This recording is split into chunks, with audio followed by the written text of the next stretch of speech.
नमस्कार मित्रांनो, आज मी आपल्याला जो अनुभव सांगणार आहे तो अनुभव आपल्या चॅनलचे सबस्क्रायबर भार्गव चव्हाण यांनी पाठवला आहे. हा अनुभव त्यांच्या मित्रासोबत घडला होता. चला तर मग या भयानक अनुभवाला सुरुवात करूया. ही गोष्ट अकोलामधील डोंगर गावातल्या अक्रम यांची आहे. अक्रम हा माझा एक खूप जवळचा चांगला मित्र आहे. काही वर्षांपूर्वी एका कामानिमित्त मी अकोल्याला गेलो होतो. आमची भेट तेव्हाच झाली.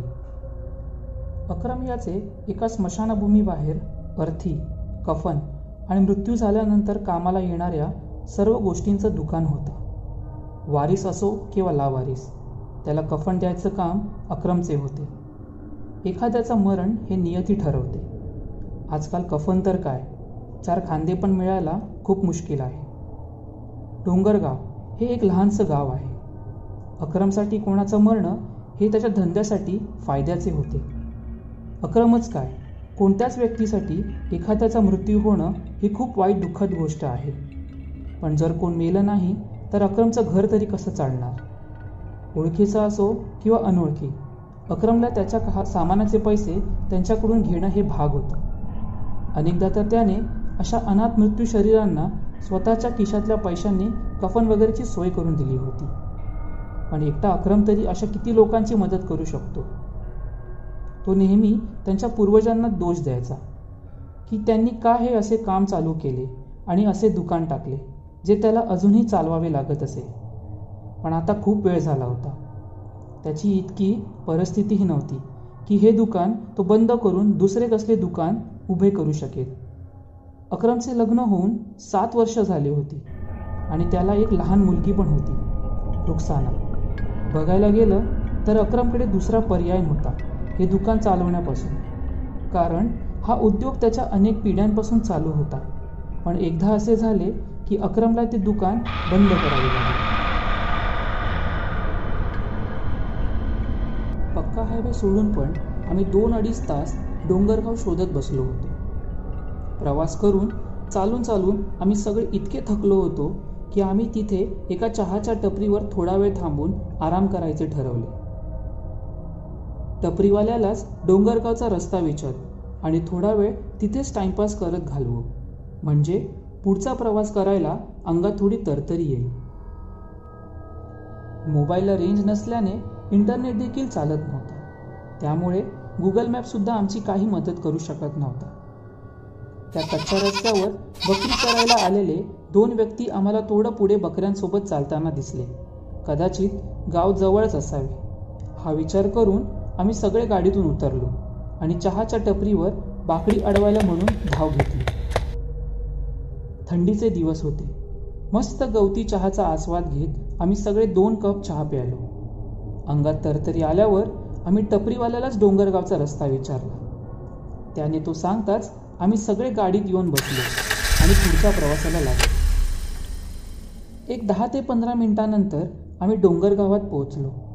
थोडा वेळ शोधल्यावर आणि 1-2 वेळा अक्रमसोबत फोनवर बोलल्यावर आम्ही अखेरीस त्याच्या घरी पोहोचलो.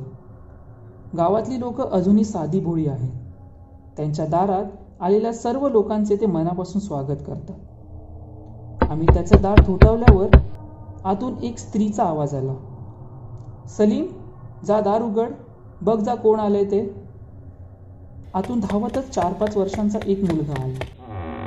दार उघडताच त्याने आम्हाला विचारले, "कोण आहात आपण? कोणाला भेटायचंय?" तेवढ्यात ती स्त्री देखील बाहेर आली. आत जायच्या अगोदर आम्ही अक्रमला कॉल लावला. त्याला कॉल लागताच आम्ही फोन त्या स्त्रीच्या हातात दिला.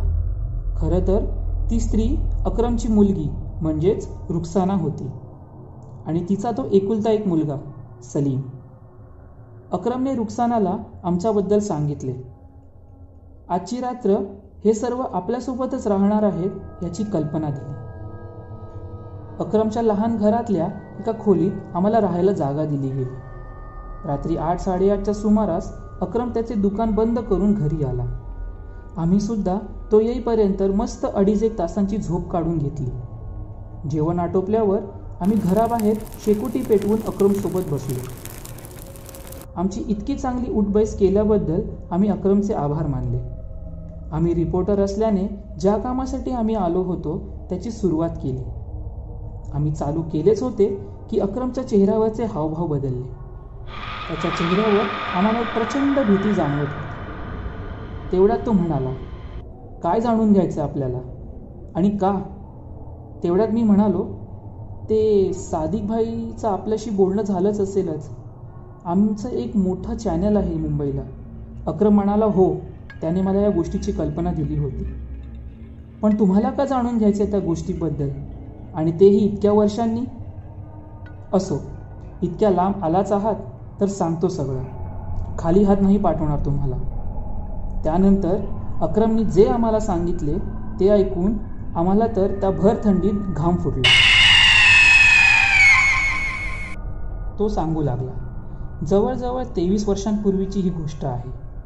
माझ्या पूर्वजांचं अर्थी, कफन आणि मृत्यू झाल्यानंतर कामाला येणाऱ्या सर्व गोष्टींचं दुकान होतं. कफनमध्ये काय फरक आहे? पुरुषाला दिलं तर सफेद, स्त्रीला दिले तर लाल, विधवा मेली तर सफेद, सवाशीण मेली तर लाल. दोन्ही प्रकारचे कफन आणि अंतिम संस्काराचे सामान मी ठेवत होते. पण एके दिवशी असे काही झाले ज्यामुळे मला माझे वडिलोपार्जित दुकान बंद करावे लागले. गावाच्या बाहेर पिंपळाच्या झाडाखाली आमचंच ते एक दुकान होतं. अशा प्रकारचं दुकान गावात उभं करायला परवानगी नसल्यामुळे माझ्या आजोबांच्या आजोबांनी ते पिंपळाच्या झाडाखाली हे दुकान उभे केले होते. कारण स्मशान ही दुकानापासून जवळच होते. कधीकधी जवळपासचे गाववाले पण सामान घेऊन जायचे. आता सुखात तर आमच्या दुकानावर कोण येत नसे, पण दुःखाचा डोंगर कोसळल्यावर सगळेच येत असे. कधीकधी असे वाटायचे, आज बोनी झालीच नाही तरी चालेल. अशी कमाई मुलांसाठी आणायची तरी कशी? पण काय करणार, काही पर्यायच नव्हता. लहानपणीच वडिलांनी शाळा सोडून गल्ल्यावर बसवले. वडील तर सोडून गेले, पण मी पूर्ण इमानदारीने हा मरणाचा धंदा चालवत होतो.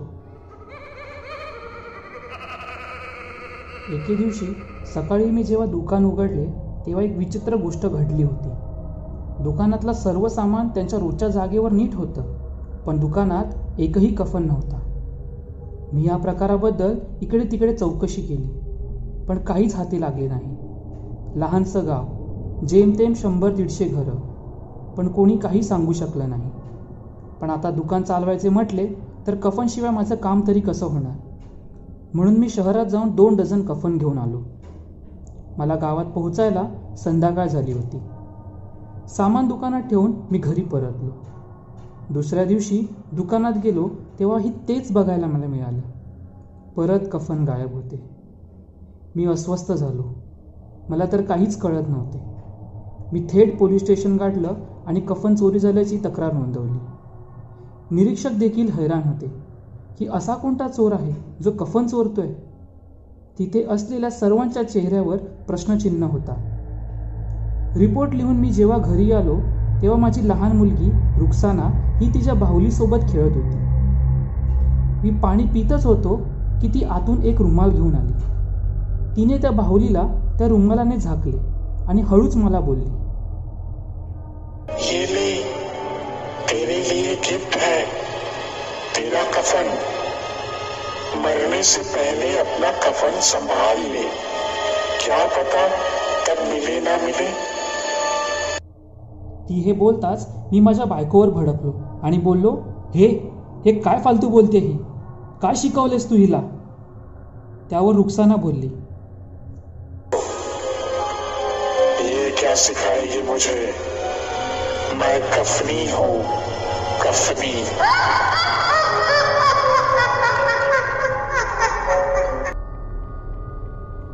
आम्ही यावर काही उपाय शोधणार तेच दुकानातून रोज कफन गायब होऊ लागले.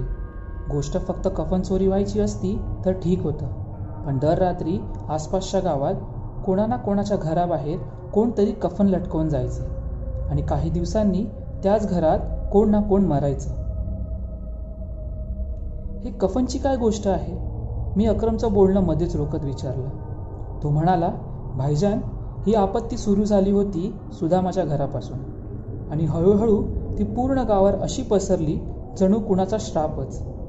एक वेळ अशीही आली की प्रत्येकजण त्याच्या घराबाहेर कफन लटकवू लागला आणि जो बिचारा विसरायचा त्याच्या घराबाहेर ती कफन लटकवून जायची. दर रात्री ती कोणा ना कोणाच्या घराबाहेर येऊन कफन मागायची. मिळालं तर ठीक, नाहीतर थोड्याच दिवसात त्या घरातल्या एका तरी माणसाला देवाज्ञा व्हायची. तर जसं मी म्हणालो, ही गोष्ट चालू झाली होती सुदामाच्या घरापासून. त्याच्या बायकोचं नाव होतं गायत्री. सुदामा आणि गायत्रीचं नवीनच लग्न झालं होतं. त्यांचं लग्न होऊन एकच दिवस झाला असेल, पण लग्नाच्या रात्री तिने जे पाहिले ते बघून तिने हट्टच धरला की आजच्या आज मला माझ्या घरी परत सोडा. तिला खूप जणांनी विचारले, पण ती काही एक सांगायच्या मनस्थितीत नव्हती. लोकांनी खूप जोर टाकल्यावर तिने इतकेच सांगितले की रात्री तिच्या खोलीचा दरवाजा आपोआप उघडला. तिला जाणवलं की कोणतरी तिच्या खोलीत शिरलं, पण तिला कोणीच दिसलं नाही. फक्त इतकंच जाणवत होतं की खोलीत एक स्त्री इथून तिथे पळत आहे, कारण पूर्ण खोलीत घुंगरूंचा आवाज येत होता. थोडी हिंमत करून ती उठली आणि दार बंद करायला पुढे गेली.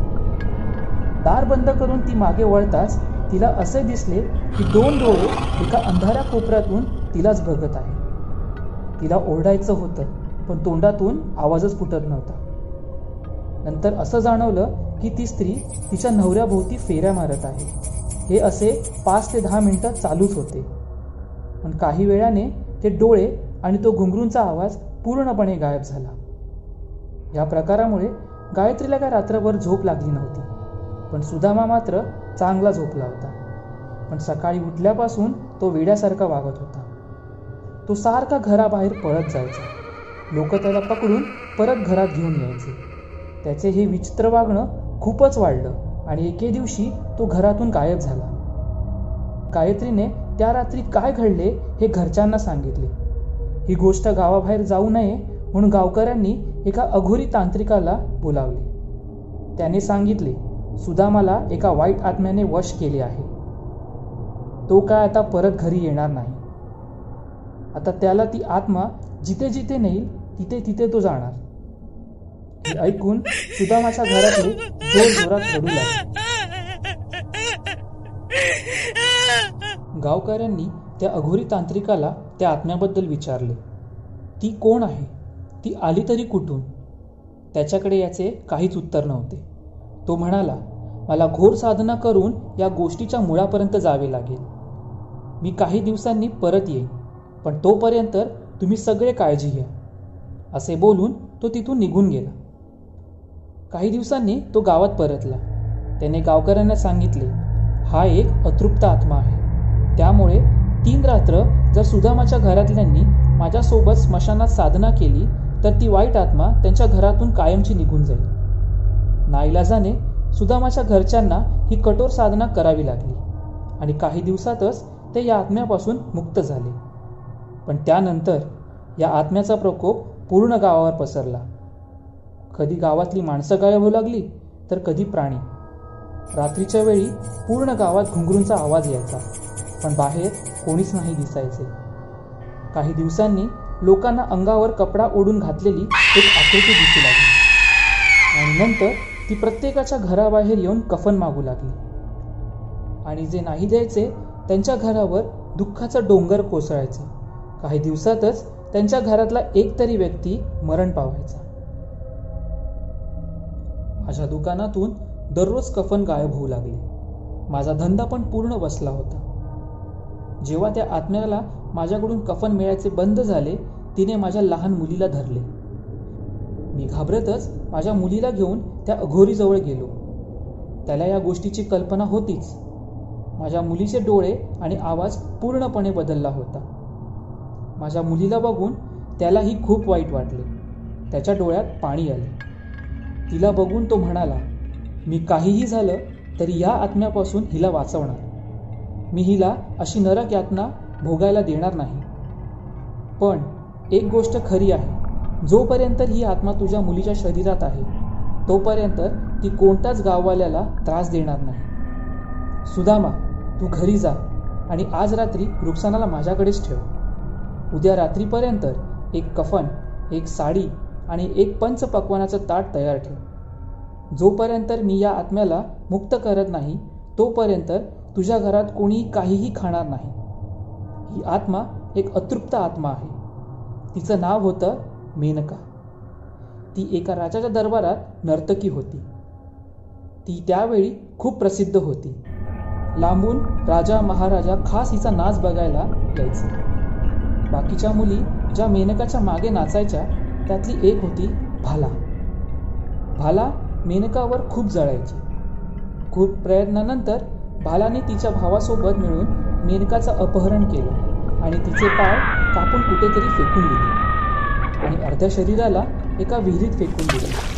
त्यामुळे त्या बिचारीला ना कफन मिळालं ना तिचे नीट अंतिम संस्कार झाले. अजूनही तिचा आत्मा तिचे पाय शोधत असतो. जोपर्यंत हिचे पाय या वरच्या शरीराला एक करून त्यावर अंतिम संस्कार होत नाहीत तोपर्यंत तिच्या आत्म्याला शांती मिळणार नाही. त्याचवेळी तो अघोरी साधना करून मोठमोठ्याने मंत्र बोलू लागला. रुक्साना तिथून उठली आणि चालू लागली. अघोरी आणि मी लालटेन घेऊन तिच्या मागे मागे जाऊ लागलो. ती एका मोठ्या झाडाजवळ येऊन थांबली आणि गायब झाली. आम्ही तिला शोधू लागलो. नंतर आम्हाला ती त्याच झाडावर एका फांदीवर बसलेली दिसली. अघोरी मला बोलला, आपल्याला याच झाडाखाली खोदावे लागेल. आम्ही कुदळ आणि फावडा घेऊन तिथे खोदू लागलो. तोच आम्हाला आजूबाजूला जोरजोरात घुंगरांचा आवाज येऊ लागला. आवाज येत होता पण दिसत कोणच नव्हतं. बरंच खोलवर खोदल्यावर माझी कुदळ 2 मानवी पायाच्या सांगाड्यांना आणि घुंगरूला आढळली. ती लागताच रुक्साना झाडावरून खाली उतरली. अघोरीने तो सांगाडा आणि घुंगरू हातात घेतले. रुक्साना परत चालू लागली. ती गावाच्या बाहेर असलेल्या एका पडक्या विहिरीजवळ येऊन आम्हाला घेऊन गेली. अघोरीने त्या आत्म्याच्या मदतीने पाय आणि धड शोधून काढले. आता एक पूर्ण मानवी सापळा आमच्या समोर तयार होता. हे सगळं करता करता सकाळ उजाडली होती. सकाळी त्या अघोरीच्या साह्याने मी आणि गावकऱ्यांनी त्या सापळ्याची पूर्ण विधी करत अंतिम संस्कार केले. त्यानंतर देखील गावात काही रात्र मांस जळण्याचा वास येत होता, पण काही दिवसात तेही बंद झाले. या प्रसंगानंतर मी माझे दुकान कायमचे बंद केले आणि त्या ठिकाणी किराणाचं दुकान चालू केले. अजूनही आम्ही कोणीच त्या कफनीचा प्रसंग विसरू शकलेलो नाही. जिथे तिचे अंतिम संस्कार केले तिथे आम्ही एक थडगं बांधलं आणि दर अमावस्येला एक कफन आणि एक चादर चढवतो. कुणी ह्या गोष्टीला मानो या ना मानो, पण डोंगरगाव सोबत घडलेला हा एक खराखुरा भयानक अनुभव आहे.